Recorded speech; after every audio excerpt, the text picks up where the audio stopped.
Buenas tardes, profesor. Nosotros somos el equipo número 4 y pues vamos a exponer sobre la actividad número 8, sobre los temas del procesamiento paralelo. Bien, pues empecemos con el punto número 1 de qué son y qué usos tienen las redes de medios compartidos. Bien, las redes de medios compartidos son pues aquellas en las que múltiples dispositivos o usuarios comparten un mismo canal físico o lógico para la transmisión de datos. Este tipo de redes pues permite que varios equipos se conecten y comuniquen a través de un medio común, como cables coaxiales, fibra óptico o frecuencias de radio. Y pues su característica principal es que todos los dispositivos comparten el mismo medio de transmisión, por lo que pues deben de coordinarse para evitar colisiones y garantizar una comunicación eficiente. ¿A qué me refiero con las colisiones? Bueno, pongamos el ejemplo de que yo envío un mensaje, pero este Samuel envía también otro mensaje. Y bueno, antes de eso, estamos conectados, no sé, yo, Antonio, Samuel y José Carmen, estamos conectados en una misma, mediante cables coaxiales. Pero entonces yo envío un mensaje, Samuel envía otro mensaje y José Carmen envía otro mensaje. Entonces va a haber una intercepción en el cable, pues en los cables, en la que van a chocar los cables, bueno, los cables, las frecuencias, por así decirlas, y a esto se le conocen como colisiones, perdón. En estas redes, pues se implementan métodos de acceso al canal para gestionar cómo y cuándo cada dispositivo puede transmitir los datos, precisamente para evitar estas colisiones. Algunos de estos métodos pues serían el acceso múltiple por división de tiempo o por su acrónimo TDMA. Este asigna intervalos de tiempo específicos a cada dispositivo para transmitir, perdón. También tenemos el FDMA, que es el acceso múltiple por división de frecuencia, el cual asigna diferentes frecuencias a cada dispositivo, y el CSMA, que son el acceso múltiple por detección de portadora con escucha antes de transmitir, o sea que se refiere a los dispositivos que escuchan el canal antes de transmitir para evitar colisiones. Por ejemplo, bueno, yo escucho que mi compañero Samuel está diciendo, yo voy a transmitir esto. Entonces yo me espero para yo enviar la señal en un periodo distinto para evitar este tipo de colisiones. Y por ejemplo, ese sería en el caso del CSMA. En el caso del FDMA, se asignan, como ya lo mencioné, diferentes frecuencias. O sea, por ejemplo, tenemos la frecuencia comunes en los dispositivos electrónicos, la 2.4 GHz, perdón, y la 5 GHz. La mayoría de los dispositivos electrónicos utilizan 2.4, como los microondas, hasta los refris, televisiones. Y el Internet usualmente utiliza 2.4 y de 5 GHz. Entonces, tú, por ejemplo, estás conectado en una red de 2.4 GHz, pues va a haber esas colisiones o interrupciones que con las frecuencias del microondas, del refrigerador o de cualquier dispositivo electrónico que maneje esas frecuencias. Mientras tanto que si utilizas las 5 GHz, no va a haber esas colisiones, ¿no?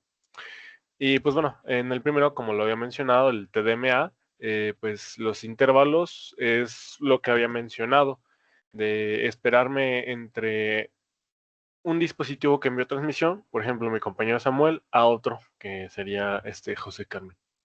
Pero bien, pues estos métodos nos aseguran que los dispositivos compartan el medio de manera ordenada y eficiente y se eviten este tipo de colisiones o interrupciones.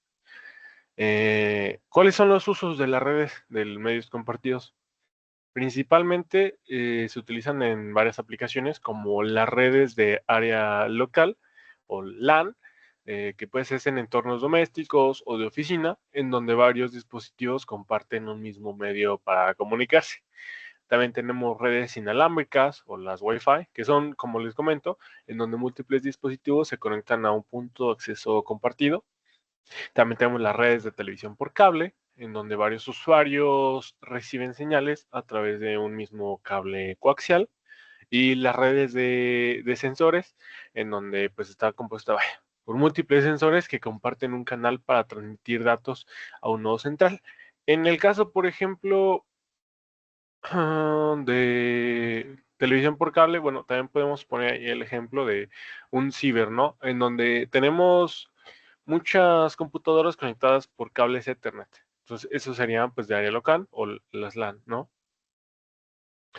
Y bueno, pues tenemos con eso que las redes de medios compartidos son esenciales en la infraestructura de las comunicaciones, permitiendo así que múltiples dispositivos compartan un mismo canal para transmitir datos, y su implementación eficiente requiere métodos de acceso al canal que regulen las transmisiones y se eviten las colisiones. Y pues continuamos con qué son las redes conmutadas. Bueno, las redes conmutadas son sistemas de comunicación. ¿Me escucho? ¿Me escucho bien? Sí, sí, te escuchas bien. Ok.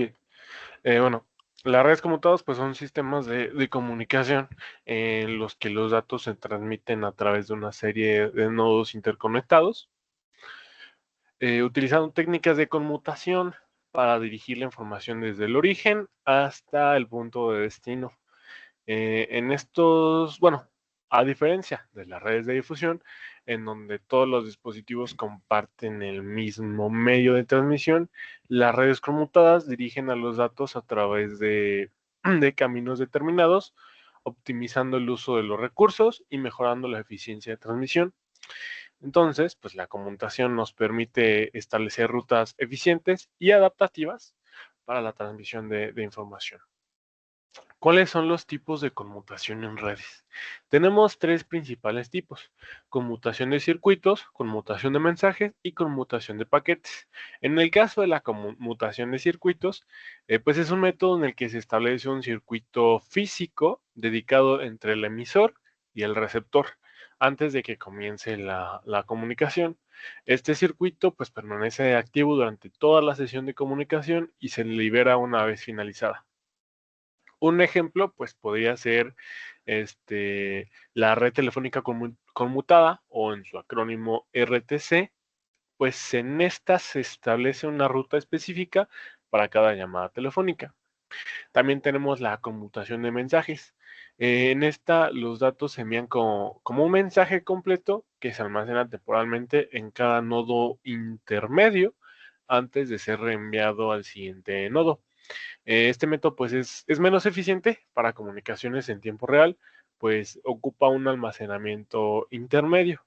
Y pues bueno, la tercera sería la conmutación de paquetes. Pues en esta, los datos o los mensajes se dividen en pequeños paquetes que se envían de forma independiente a través de la red. Cada paquete, perdón, puede tomar diferentes rutas para llegar al destino, y en estas se ensamblan en el orden correcto. Este método pues es ampliamente utilizado en redes de datos modernas como el Internet, debido a su eficiencia y flexibilidad. Aparte, pues como ya lo vimos, no utiliza un almacenamiento intermedio como pues, sí podría ser el de los mensajes, o un receptor intermedio igual. Pero bueno, ¿cuáles son sus ventajas o desventajas en la conmutación de circuitos, que fue la primera que mencioné? Sus ventajas es que proporciona una conexión constante y dedicada, adecuada para comunicaciones pues sensibles al tiempo, y ofrece una calidad de servicio predecible. Sus desventajas sería pues su ineficiencia en el uso de los recursos, ya que pues el canal permanece ocupado, inclusive cuando no se están transmitiendo datos, y pues requiere tiempo para establecer y liberar la conexión, pues tiene que estar encendido desde un principio hasta después de que terminó la llamada. En el caso de la conmutación de paquetes, sus ventajas sería pues que se utilizan eficientemente el ancho de banda, al permitir que múltiples comunicaciones, perdón, compartan la misma red, y pues es más robusta frente a fallos, ya que los paquetes sí pueden redirigirse en caso de problemas en la red. Y sus desventajas las latencias y variabilidad en el tiempo de entrega de los paquetes, que por ejemplo, no sé, un internet lento o cosas así, eso influye mucho en la latencia. De hecho, la latencia es algo que vemos mucho en los videojuegos, ¿no? Que, que vaya, viene muy ligada a la distancia entre los servidores. Por ejemplo, si yo estoy conectado en un videojuego y tengo 50 ms de latencia, porque el servidor está aquí en México, pero si no sé, me voy a otro país, no sé, a Colombia, aunque tenga un internet de mayor capacidad, por ejemplo, si el servidor está en México, voy a tener más latencia. Por más bueno que sea mi internet, influye mucho siempre eso, ¿no? Las distancias entre los servidores. Pero bueno, ¿cuáles son los usos principales? Bueno, los mayores usos de las redes conmutadas. Pese a que se emplean en diversas aplicaciones, las mayores son, como ya se mencionó muchas veces, las redes telefónicas, pues estas utilizan la conmutación de circuitos para establecer llamadas entre usuarios, también en las redes de datos, como el Internet, por ejemplo, que se emplea la conmutación de paquetes para transmitir la información de manera eficiente. Y en redes empresariales también. En estas, pues es porque se implementan redes LAN conmutadas utilizando switches para mejorar el rendimiento y la seguridad. Y pues bueno, para finalizar, pues nada más recalcar que las redes conmutadas son fundamentales en la estructura de las comunicaciones. Bueno, en la estructura actual de las comunicaciones, pues permiten una transmisión eficiente y flexible de los datos. Y pues nos ayudan a comprender los diferentes métodos de conmutación. Y bueno, comprender estos métodos pues es esencial para un mejor desarrollo en sus aplicaciones y más como nosotros como ingenieros en sistemas. Y bueno, sería todos de esos dos puntos. Después sería, ¿qué es la coherencia del caché? La coherencia del caché es el conjunto de mecanismos que aseguran que en un sistema con varios núcleos de procesamiento, cada copia o archivo de un mismo dato permanezcan sincronizados. Sin estos mecanismos, un núcleo podría leer o escribir sobre una versión obsoleta, provocando errores o resultados improvisados. En un sistema de múltiples núcleos, cada núcleo dispone de un nivel de caché, sería L1, L2, etcétera, para acelerar el acceso a memoria. Sin embargo, esa mejora de velocidad introduce el riesgo de copias inconsistentes cuando varios núcleos comparten la misma dirección de memoria. Explicándolo de otra forma, sería que un procesador o un CPU que tiene múltiples núcleos eh, tienen su propia caché cada de sus núcleos, por así decirlo, una copia de los datos a los que accede con más frecuencia. Cada cuando dos o más núcleos usen el mismo dato, en dado caso que no tuvieran la coherencia, uno modificaría su copia y el otro pues no se enteraría, de modo que cada uno trabajaría con información distinta.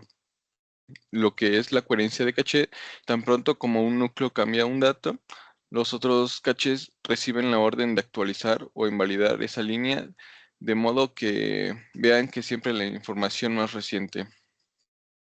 A estos procesos se les conoce como protocolos de coherencia, que la definición define los estados, las transiciones para cada línea o bloque de caché. El más difundido en arquitecturas modernas es el MESI, eh, que sería M de Modificate, que es la línea modificada. Solo este caché tiene la versión más nueva que las diferentes cachés de los otros núcleos. La E, que es exclusiva, la línea sin modificar, solo este caché lo guarda y coincide con las demás RAM. Después está el S, Shorey, línea de inalterada. Varias cachés lo comparten y coinciden con la RAM. Y después está el I, que sería invalidate. Copia inválida, la línea ya no es viable y ya no debe usarse. ¿Qué quiero decir con todo esto? Se podría decir que un núcleo toma un archivo y después le envía un mensaje al bus para invalidar o actualizar las copias de los otros núcleos. Cuando su estado cambia a M de modificate, entonces los demás, al recibir la señal, pasan su copia a invalidate o recuperan desde la memoria el nuevo dato. Existen más variantes como el MCI, el MUICI o el MUIFES que añaden o refinan estados para mejorar el rendimiento, reducir la transferencia de datos o acelerar ciertas transiciones. Un ejemplo del MUICI sería, inicialmente ambos núcleos tienen A y B, cargan una X en el archivo. Bueno, mejor dicho, ambos archivos tienen una X en sus cachés. Entonces los estados serían en S, que sería shared. Después, el núcleo A, núcleo A, recibe X más B. Entonces esto enviaría el mensaje de invalidar la copia del archivo del caché del núcleo B. A pasa a estar a modificate y B, al recibir la señal, marca su línea como invalidada o como I. Si B necesita leer otra vez el archivo, que en ese caso tenía X, pues resulta que la memoria consultaría la memoria y ahora tendría el nuevo archivo que tendría X más B. La importancia de la coherencia del caché. Correcciones de programas paralelos evita resultados erróneos para datos desfasados. El rendimiento y escalabilidad mantiene la rapidez del acceso local eh, sin sacrificar la coherencia, perdonen. Eh, la base de los procesos modernos como AMD Ryzen y Intel Core, perdón, casi todos sus diseños son multinúcleo. Dependen de estos protocolos para funcionar correctamente. Y eso sería principalmente. No sé si están interesados en los demás protocolos, pero realmente el más básico actualmente es el que les acabo de decir.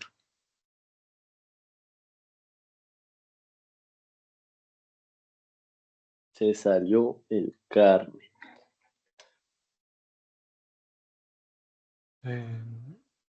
¿Sería todo sobre el punto?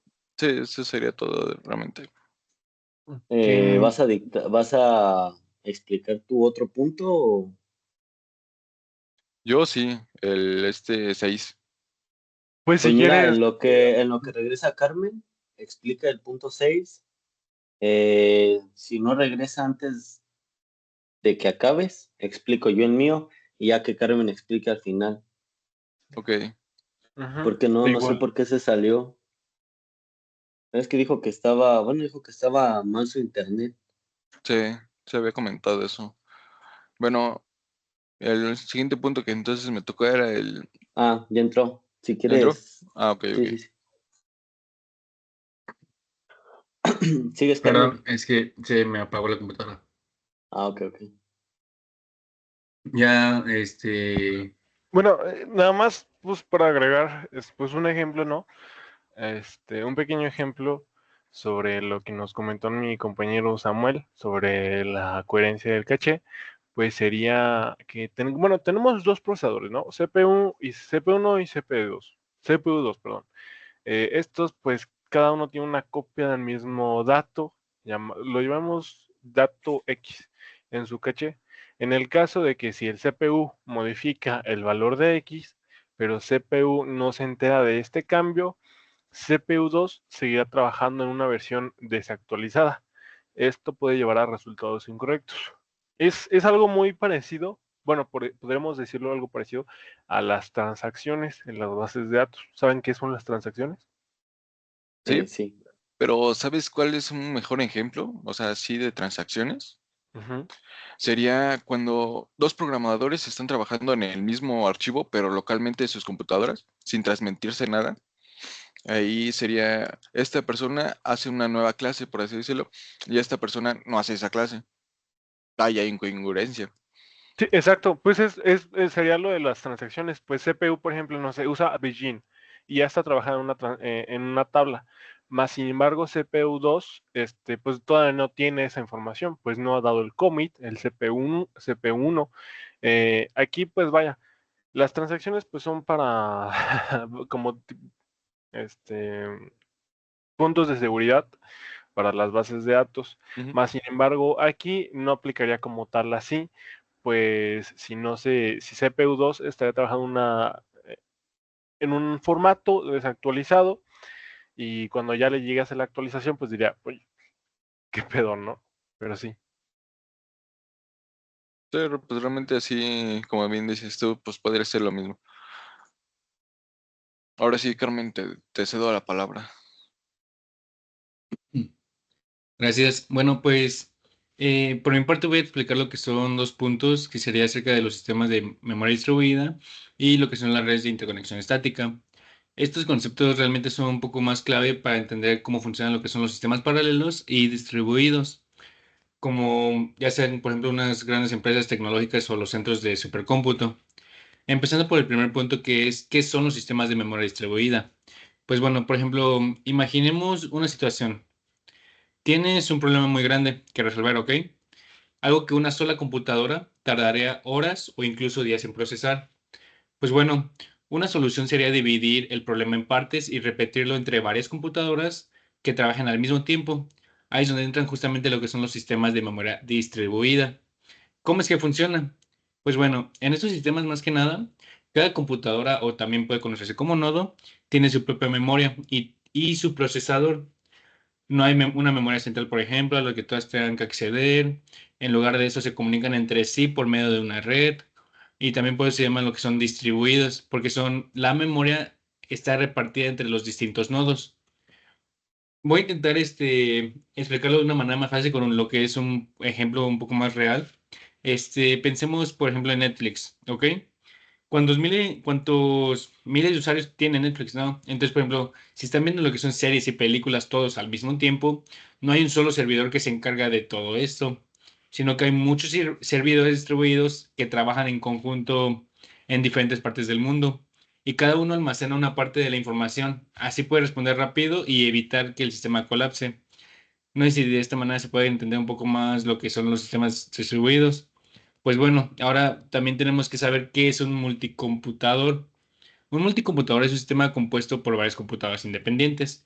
Pues bueno, cada una con su memoria conectadas por una red de comunicación.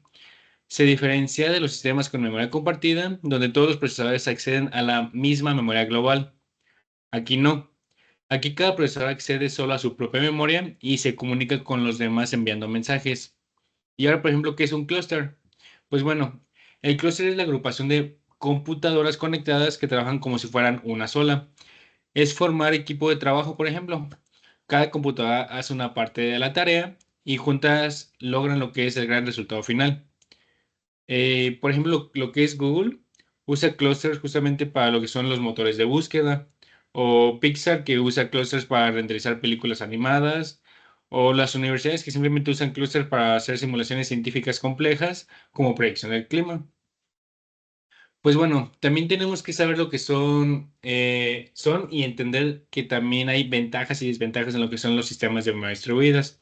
¿Cuáles podrían ser unas ventajas como tal? Sería que son escalables, tal cual.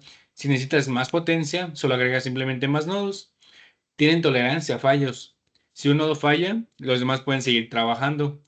Tiene alta disponibilidad, puedes distribuir los recursos geográficamente. Y, por ejemplo, ¿cuál sería la desventaja? La programación es más compleja, ya que hay que coordinar lo que son la comunicación entre los diferentes nodos. La latencia, lo que es el tiempo de espera para comunicarse, que puede llegarmente a ser alta, y lo que es que requiere algoritmos de sincronización y balanceo de carga. Esos pueden ser puntos a comparar en cuestiones de ventajas y desventajas con lo que son los sistemas de memoria distribuida. Pasando a lo que es el siguiente punto, hay que saber lo que son ahora las redes de interconexión estática. Pues bueno, en los sistemas distribuidos o paralelos, la forma en la que los nodos están conectadas entre sí es crucial. A esto llamamos lo que es la red de interconexión. Las redes de interconexión estática son aquellas cuya estructura no cambia durante la ejecución del sistema. Por ejemplo, la forma en la que se conectan los nodos está definida desde el principio. ¿Cuáles son las características principales de estos? Pues bueno, es que son predecibles, permiten un análisis más sencillo del rendimiento, no se adaptan automáticamente a cambios o fallos, pero son eficientes para tareas bien estructuradas. ¿Y cuáles son los tipos de topologías estáticas más comunes? Pues tenemos lo que es, por ejemplo, malla, anillo, hipercubo y árbol. La malla es que los nodos están organizados en forma de cuadrícula. Es, por ejemplo, un nodo que se conecta con sus vecinos del norte, sur, este y oeste. Es fácil de escalar y usar en sistemas grandes. El, la topología que es de anillo, cada nodo se conecta entre otros dos, formando un círculo y es simple. Para la comunicación puede ser lenta si el destino está lejos. La topología de hipercubo es una estructura más compleja y muy eficiente, donde los nodos se conectan según sus direcciones binarias, y ya que esto es ideal para sistemas que necesitan muchas rutas de comunicación rápida. Y lo que se mencionaba del árbol, que se usa mucho en sistemas jerárquicos. Tiene un nodo raíz, ramas y hojas. Está muy útil en estructuras de búsqueda o clasificación de datos.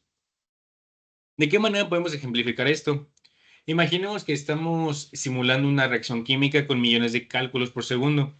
Si usas un clúster de computadoras conectadas en una topología de malla, cada nodo realiza una parte del cálculo y se comunica con sus vecinos para intercambiar resultados. Eso va a permitir que todo el sistema avance rápidamente y de manera sincronizada. ¿Qué diferencia hay con una red de interconexión dinámica? Es que en una red dinámica, los enlaces entre nodos pueden cambiar durante la operación. Son más flexibles, pero también más complejas y menos predecibles. Para poder resumir los dos puntos que se trató de explicar, es que un sistema de memoria distribuida es aquel donde cada nodo tiene su propia memoria y todos trabajan juntos comunicándose por red. Y una red de interconexión estática define cómo están conectados estos nodos de forma fija y preestablecida. No sé si todo haya estado bien explicado, alguna duda o se ha entendido bien. ¿Sí? Sí, Pues sí, sí. bueno, fue lo que es el punto 4 y 5. Continúe lo que es el punto número 6, que creo que sería Zamora. Sí, sí, sí. Bueno, pues tú ya iniciaste con un poco de qué es el clúster. Bueno, nomás lo vuelvo a decir un poco. Es un conjunto de computadoras o nodos independientes conectados entre sí a través de una red. ¿Qué lo hace tan especial? Que cada nodo tiene su propio procesador, memoria y almacenamiento. Están interconectados para colaborar de tareas complejas. Desde fuera, el clúster se ve como una sola supercomputadora. ¿Cuál es su objetivo? Pues aumentar el rendimiento, la disponibilidad y la escalabilidad de los sistemas. Ahora sí, creo que es como más de en qué consiste la programación del clúster. La programación del clúster es el conjunto de técnicas y herramientas que se usa para desarrollar aplicaciones capaces de distribuir su ejecución entre varios nodos del clúster trabajando de forma paralela o distribuida. Sus características principales serían el paralelismo. Las tareas se dividen en varios nodos para hacerse más rápido. Distribución. Diferentes partes del programa corren en diferentes computadoras, como lo había dicho Carmen. Y la coordinada, los nodos deben comunicarse y sincronizarse correctamente. Eh, ¿Cómo se programa un clúster? Se utilizan bibliotecas o herramientas como MPI, Messenger Passing Interface, para enviar y recibir mensajes entre nodos, OpenMP. Si el clúster tiene un nodo multinúcleo y se quiere programar paralelamente dentro de cada nodo, el Hub of Spark para procesamiento masivo de datos en clústeres de servidores.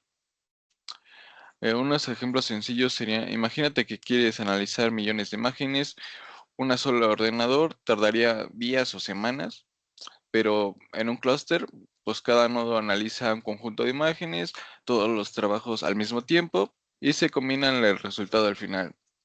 Yo lo veo más como el ejemplo de cómo se hacen las películas, que realmente pues no se hace en una sola computadora, porque pues, realmente, pues como lo acabo de decir, tardaría muchísimos días o semanas o incluso años, y por eso se reparten cachos de las escenas en los que se va a ejecutar ciertas cosas, como el movimiento, ahora ya le pones los efectos especiales, y le pones las animaciones, pero nunca nada tan concreto como ya sería el resultado final.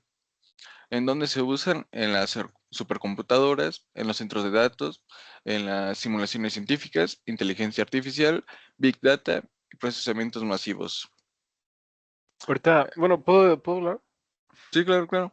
Ahorita que mencionas eso de las supercomputadoras, ¿sabían que en muchas supercomputadoras del mundo se utilizan redes de interconexión estática como los hipercubos o los toros tridimensionales para conectar miles de procesadores, los clústeres? Pues esto les permite realizar millones de cálculos simultáneamente con una eficiencia sorprendente.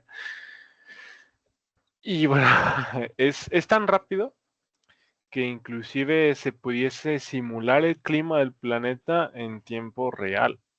Y es que, bueno, los clusters, bueno, funcionan así. Supongamos que tenemos una malla de 4x4. Ajá.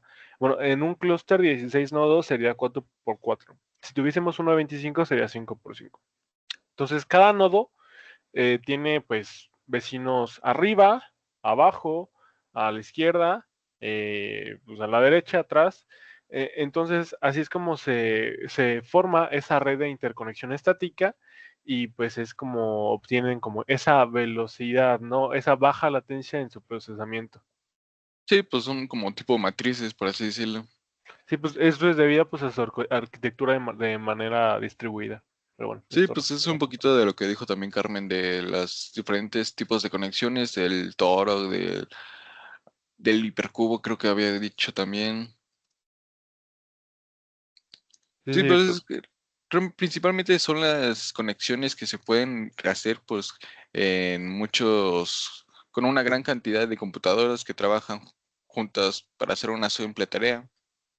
Bueno, no simple, lo pues simplifican son, para son hacer la, son una la mega tarea. columna, exacto, bueno, las redes de interconexión estática son la columna vertebral de muchos sistemas de memoria distribuida. Pero bueno, ya, prosigue. No, no, no, pues realmente ya nada más creo que me faltó, a ver, déjame acuerdo. Mm, no, pues creo que ya lo acabo de comentar todo ahorita también contigo. A ver. No, no, creo que sí, todo lo que acabamos de comentar es como que también la ¿Ya sigo conclusión. yo? Sí, sí, sí. Te Ah, cedo la ok. palabra, Carlos, perdóname. Bueno, entonces pues yo voy a dar un par de puntos a considerar sobre la programación de clústeres. Pues en sí tenemos que la programación de clústeres bueno, implica muchas cosas, tanto desde el desarrollo del software, que es el que se ejecuta sobre un conjunto de computadoras, como lo mencionaban mis compañeros. Pues este conjunto de computadoras trabaja de manera coordinada para resolver tareas complejas, porque pues obviamente no vas a poner bueno, no vas a gastar ni invertir dinero en una gran cantidad de computadoras para resolver tareas simples. Bueno, los puntos a considerar, como primer punto se tendría la arquitectura del clúster, pues la arquitectura del clúster define la estructura tanto física como lógica del conjunto. ¿Esto qué quiere decir? Que dependiendo de la arquitectura, tiene una manera de trabajar. Eh, ya que pues se podría, bueno, la manera correcta de decirlo es que son un conjunto de nodos que componen fundamentalmente un clúster. ¿Por qué digo que la arquitectura del clúster es un punto a considerar? Es porque debemos conocer si la arquitectura del clúster es de tipo Beowulf, de alta disponibilidad o de almacenamiento masivo. Como segundo punto tenemos el modelo de programación que se utilizará, ya que pues el modelo de programación se utiliza para determinar cómo se distribuyen o se llegan a ejecutar las tareas que se le asignan dentro del clúster, ya que, por ejemplo, tenemos en los clústeres, tenemos, por ejemplo, los procesamientos paralelos, que son cuando los procesos se dividen entre varios nodos para ejecutarse. Bueno, esto ya lo explicaron, ya que se divide entre varios nodos para ejecutarse simultáneamente, mientras que tenemos en contraparte un sistema distribuido en el que cada nodo puede trabajar de manera independiente pero sincronizada. También tenemos que tomar en cuenta la gestión de recursos, ya que la programación de un clúster requiere una administración eficiente de los recursos computacionales, como la CPU, también la memoria y el almacenamiento. Para esto, pues también se tiene que tomar en cuenta, va muy relacionado, que es la comunicación entre clústeres, ya que pues es un componente muy clave. ¿Por qué?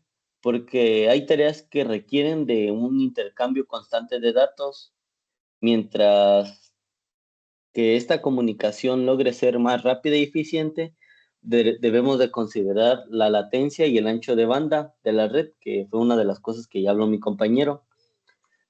También tenemos que llegar a tomar en cuenta cosas como la tolerancia a los fallos, dado que los clústeres pueden estar formados por cientos de nodos ordenadores, incluso miles, ya que entonces, pues esto es muy probable a que en el sistema alguno de estos nodos llegue a fallar, por lo que nuestra programación nuestro software deberá de ser capaz de detectar errores. También tiene que ser capaz de reubicar tareas y reiniciar procesos sin comprometer los resultados, o sea, que haya ¿cómo se le dice? Una, tiene que haber cierta concordancia con Tolerancia. los datos, sí. También un punto muy importante podría ser la distribución de datos, ya que la manera en que los datos se reponen entre los nodos, se reparten entre los nodos, afecta al rendimiento y a la eficiencia. Es necesario realizar una partición inteligente de los datos para evitar cuellos de botella. Esto es muy importante y más hoy en día, ya que pues cualquier empresa o servidor está expuesto o es propenso a ciberataques. Entonces, pues también tenemos que tomar en cuenta la seguridad, ya que pues en entornos distribuidos la seguridad cobra especial importancia, ya que los datos o procesos pueden viajar entre múltiples nodos a través de redes que pues no siempre son seguras. Y como último punto, pues tenemos el costo y la eficiencia energética, ya que el uso de clústeres conlleva un gasto considerable en infraestructura, mantenimiento y energía. Es vital programar de forma eficiente aprovechando al máximo los recursos. Más que nada por esto que decía de que pues no vas a poner superordenadores a hacer procesamientos o vas a gastar en mantenerlos para realizar tareas que pues se pueden realizar con un simple ordenador, ya que pues sí, la verdad sí es bastante caro el mantenimiento, también el consumo energético y sobre todo la inversión inicial para poder crear un clúster. Entonces, bueno, no sé si yo termino mi punto. No sé si alguien tenga algo que agregar. No, bueno, pues nada más buen ejemplo ese último que dijiste, de que no vas a gastar en un superordenador para tareas tan sencillas. Y es algo que, si se fijan, aplica mucho en la vida cotidiana. Por ejemplo, los dispositivos, pues las computadoras básicas que usamos, no te vas a gastar, no sé, 100,000 pesos en una computadora para que al final nada más juegues Valorant o abras el Facebook o veas YouTube. O sea, sí, obvio, pues se va a ver bonita, de que se va a ver bonita, se va a ver bonita, pero no estás aprovechando sus capacidades. Como por ejemplo, que dijeron, no, pues voy a jugar Warzone o cosas así. Es que Y no bueno, quiero que se sobrecaliente mi procesador, por eso. sí. Y bueno, esa es algo que vemos mucho.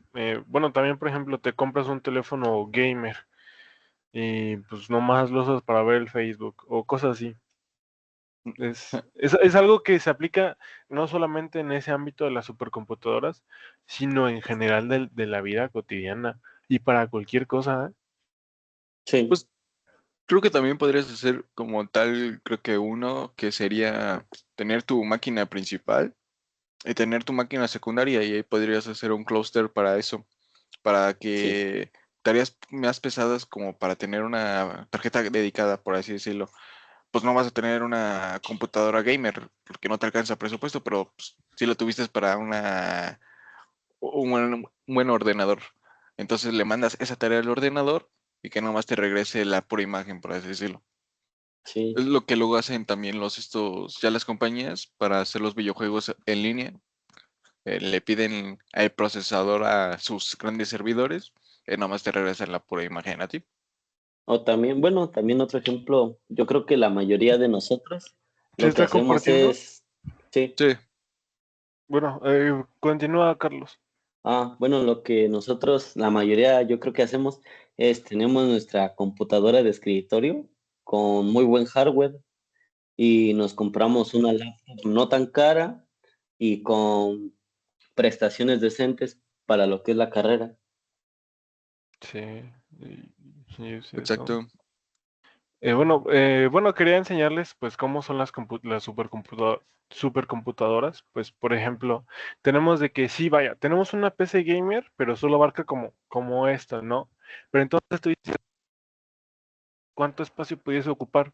Pues aquí podemos ver que ocupan, por ejemplo, esa que es una supercomputadora de OpenAI, llamada Planning USD 100B AI Computer. Ah, no, es de inteligencia artificial, fíjense. Pero bueno, más o menos las supercomputadoras son así. O sea, son enormes cajas que llegan a medir más que de altura, son más que una persona promedio. Y vaya, son enormes. Entonces, utilizar ahí sí, como decimos, todo este espacio, porque no es pequeño. O sea, si se fijan, es toda una bodega para, no sé, pues dile a la supercomputadora que haga Un cálculo una, matemático un súper cálculo complicado. matemático. No, de hecho sí, las supercomputadoras, una de sus funciones es eso, pero no pero sino con cosas más, complejas y de verdad demasiado complejas. No como por ejemplo una ecuación diferencial de segundo grado, cosas así. Pues estas supercomputadoras pueden alcanzar hasta los 100 petaflops. ¿Saben cuántos teraflops tienen sus computadoras, por ejemplo? Sí. No, fíjate que Bueno, no he checado el las que dato de tengo. la mía. Por Bueno, ejemplo, vamos a dimensionarlo. Por Ajá, ejemplo, una PlayStation 4 creo que tiene alrededor de 3 teraflops. Una Xbox Series X creo que tiene alrededor de 15 teraflops. O sea, un procesador, un Ryzen 7 va a tener, no sé, alrededor de, si no mal me equivoco, eran 12 teraflops. Perdón. sí, sí, sí, sí, sí. Y Por lo que dices del ejemplo, mantenimiento, la RTX 4080 tiene 48 teraflops. O sea, 48 teraflops. Ahora las supercomputadoras que tienen 100 petaflops. ¿Cuántas veces es eso? 100 petaflops. Dejen investigar. Pero también lo que le decía de Carlos, los problemas es de lo del mantenimiento. O sea, si bien en un ordenador aquí pequeño, nuestro procesador puede llegar, no sé, a los 50 grados y el oso que está muy bajo. Ahora combina esos 50 grados por toda una habitación completamente llena bueno, de muchas computadoras trabajando a su máxima capacidad. Se tiene que refrigerar eso de alguna manera, por lo cual eso eleva mucho sus niveles de costo. Sí, Porque pues no, sí, obvio, pues son costosísimas. Una computadora de estas, bueno, las supercomputadoras, tienen cerca de 2000 veces la potencia de una RTX 4080, más o menos. Bueno, tomando en cuenta sus 50 teraflops casi. ¿Sabes? Ya me digas tú, por ejemplo, ¿qué juego quieres jugar con 100 petaflops? God of War. Pero bueno, God of War. Pero bueno, bueno, nada más era para compartir eso, para dimensionar más que nada el tamaño, porque sí hablamos de los clústeres y eso, pero dimensionarlo en, pues, qué tan grande es o qué tan potente es, ¿no? Bueno, ¿algo más que quieran añadir? Creo que sería todo, o no sé, mis compañeros. No, sí, ya sería todo. Ok, bueno, pues entonces damos finalizado a esta reunión. Nos vemos, profesor.